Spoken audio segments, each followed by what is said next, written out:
तुलसी बाबा के उत्तरखंड की चौपाई कह रही है, हरि गुरु निंदा सुनहि जे काना,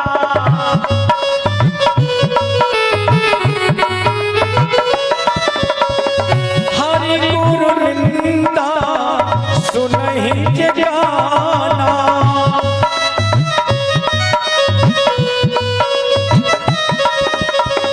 हो ये पाप को हाथ समाना,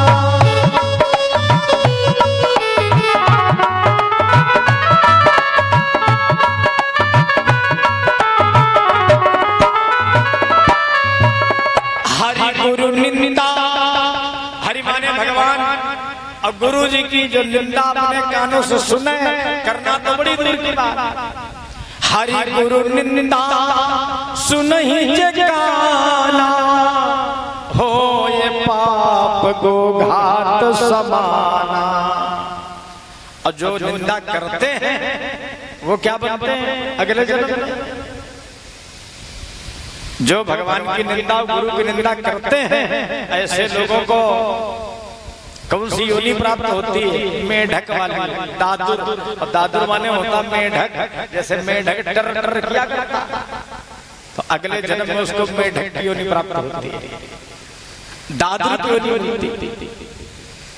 आज महाराज स्थान दे रहे हैं कलियुग को परीक्षित जी, कह रहे जहां पर गुरु का मान सम्मान न होता हो, भगवान की पूजा भजन साधना न होती हो, ऐसे स्थान पर तुम निवास कर सकते हो।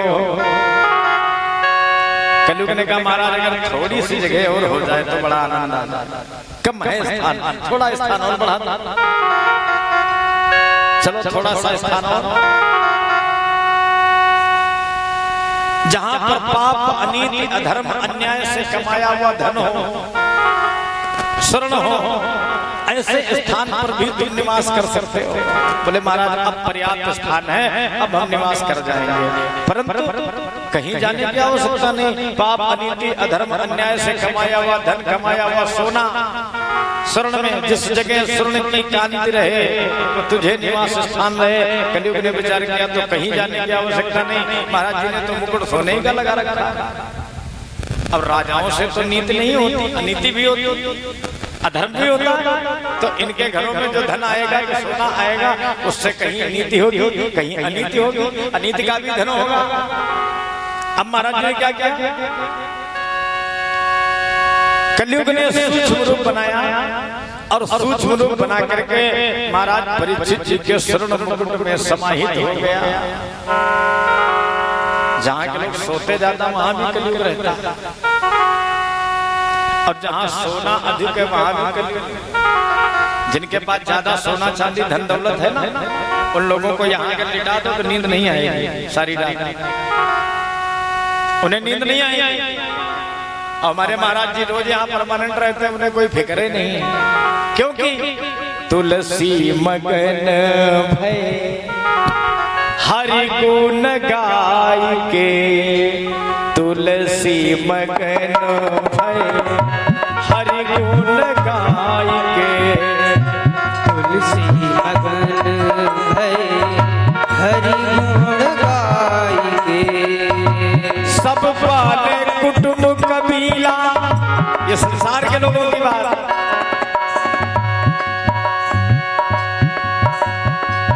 सब चले हाथी घोड़ा पालकी मंगाई के, सब चले हाथी घोड़ा पालकी मंगाई के। हमारे यहाँ हमने तो कभी संगति नहीं हो पाई, सानिध्य नहीं मिल पाया ऐसा।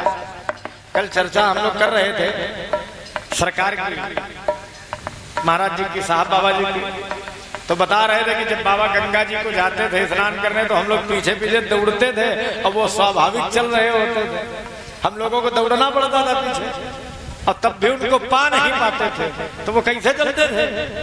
सब चले हाथी घोड़ा पालकी मंगाई के, पर बाबा चले पैया पैया, बाबा चले पैया पैया हरि गुण गाय के साधु चले पैया पैया हरि गुण गाय के तुलसी मगन भय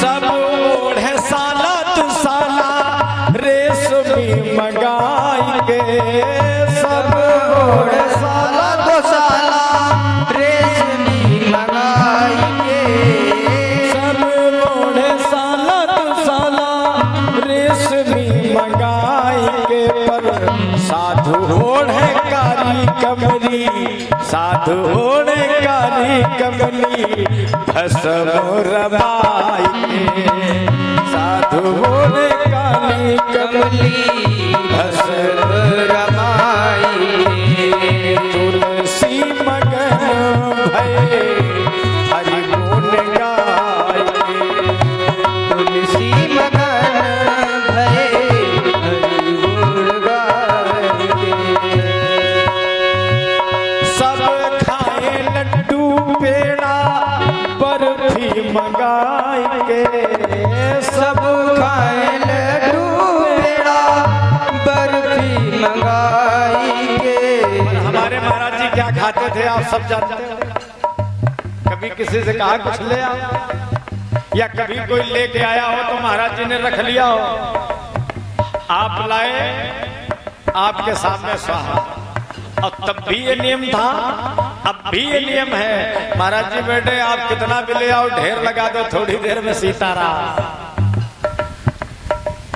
सब खाने लड्डू पेड़ा ये कुछ नहीं खाते ये क्या खाते हैं ज्यादा से ज्यादा एक या दो आलू हैं अब वो भी बिना राम रस के ना अन्न ले में न फल ले में कोई चॉइस नहीं कोई आकांक्षा नहीं सब खाने लड्डू पेड़ा बर्फी मंगाई के पर साधु खाए रूखा सूखा साधु खाए रूखा सूखा भोग लगाई के साधु खाए रूखा सूखा भोग लगाई के तुलसी मगन भय हरि गुण गाय के तुलसी मगन भय हरि गुण गाय के बोलो साहब बाबा की जय हो।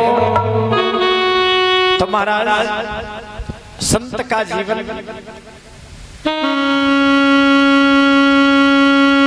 सबको वाहन चाहिए सबको सुंदर सुंदर आभूषण चाहिए पर इनको कुछ नहीं चाहिए इन्हें केवल हरि भजन चाहिए। जीवन बीमा करने वाला जो LIC का एजेंट होता है वो केवल जिंदगी के साथ ही जीवन बीमा करता है। जब तक जियो जब तक किस्तें जमा करो उतना जितना जमा कर लिया उतना ही मिल जाएगा।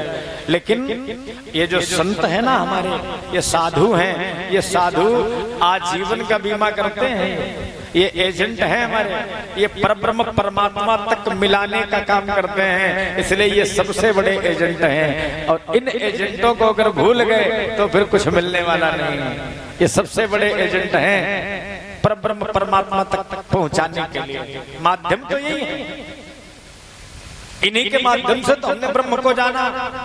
बोले गुरु गोविंद दो खड़े तो एक भक्त विचार करने लगा कि मैं प्रणाम पहले किसे करूं काके लागू पाए फिर याद आया कि बलिहारी गुरु आपने गोविंद दियो मिलाए यदि आप ना होते तो हमें सत्य के मार्ग पर कौन ले जाता यदि आप ना होते तो हमें उस परब्रह्म परमात्मा का दर्शन कौन करवाता यदि आप ना होते तो हमें उस परब्रह्म परमात्मा का परिचय कौन करवाता।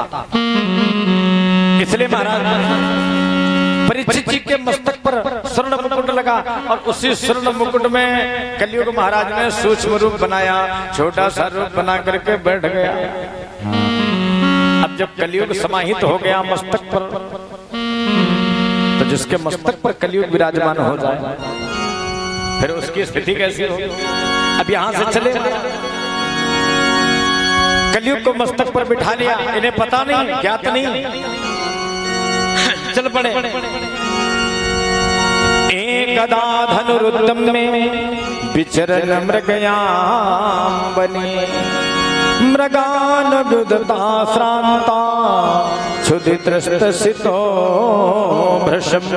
अब महाराज जी जब चलने लगे तो इन्हें प्यास लगी आई।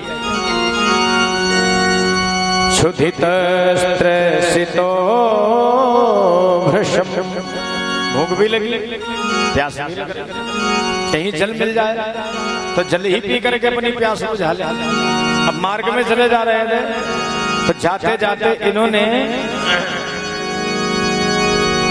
एक आश्रम देखा। अब ये उसी आश्रम की ओर चल पड़े महाराज जी। विचार करने लगे कि मैं इस आश्रम में जाऊंगा तो यहाँ आश्रम में कोई संत होगा, कोई विद्वान होगा, कोई महात्मा होगा जिनके पास जाने से हमें जल की प्राप्ति हो जाएगी, जल मिल जाएगा, मेरी प्यास बुझ जाएगी।